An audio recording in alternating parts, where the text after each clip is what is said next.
نبی کریم صلی اللہ علیہ وسلم کا ایک ناقابل یقین معجزہ۔ حضرت ابو ہریرہ نے ایک طویل واقعہ بیان کیا ہے۔ یہ واقعہ آپ صلی اللہ علیہ وسلم کا ایک نمایاں معجزہ بھی ہے۔ وہ فرماتے ہیں، خدا کی قسم حالت یہ تھی کہ میں بھوک کی وجہ سے زمین پر گر پڑتا تھا اور پتھر پیٹ پہ باندھ لیا کرتا تھا۔ ایک روز میں بھوک سے پریشان ہو کر لوگوں کی گزرگاہ میں بیٹھ گیا۔ جب حضرت ابو بکر رضی اللہ تعالیٰ عنہ ادھر سے تشریف لائے تو میں نے ان سے ایک آیت کا مطلب پوچھا۔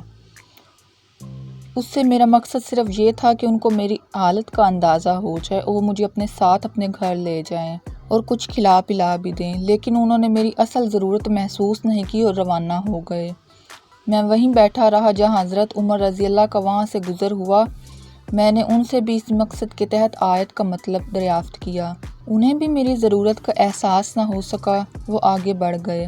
بعض روایتوں سے معلوم ہوتا ہے کہ آیت کا مفہوم بیان کر کے یہ حضرات خاموش ہو گئے تھے، لیکن جب رسول پاک صلی اللہ علیہ وسلم نے دیکھا تو فوراً محسوس کر لیا کہ میں بھوک سے پریشان ہوں۔ فرمایا، ابو ہریرہ میرے ساتھ چلو۔ میں چل پڑا۔ آپ کے گھر کے اندر تشریف لے گئے۔ اجازت لے کر میں بھی داخل ہوا۔ آپ نے دیکھا دودھ کا ایک پیالہ پڑا ہوا تھا۔ دریافت فرمایا، یہ کہاں سے آیا ہے؟ گھر والوں نے کہا، فلاں صاحب یا صاحبہ نے آپ کی خدمت میں ہدیہ بھیجا ہے۔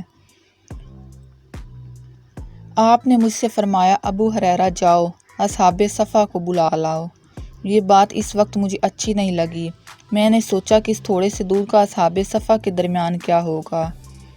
اس وقت مجھے اس کی زیادہ ضرورت ہے۔ بہرحال آپ کے حکم کی تعمیل میں اصحاب صفا کو بلا لایا۔ جب سب لوگ آ گئے اور اپنی اپنی جگہ پر بیٹھ گئے تو آپ نے مجھ سے فرمایا، دودھ ان کو پیش کرو۔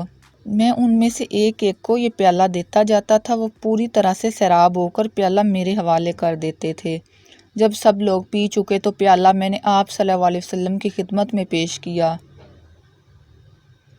پیالہ ہاتھ میں لیے آپ مسکرائے اور فرمایا، اب ہم اور تم دو باقی رہ گئے ہیں، بیٹھو اور پیو۔ میں نے بھی اسی میں سے پیا۔ آپ نے فرمایا، اور پیو۔ میں نے اور پی لیا۔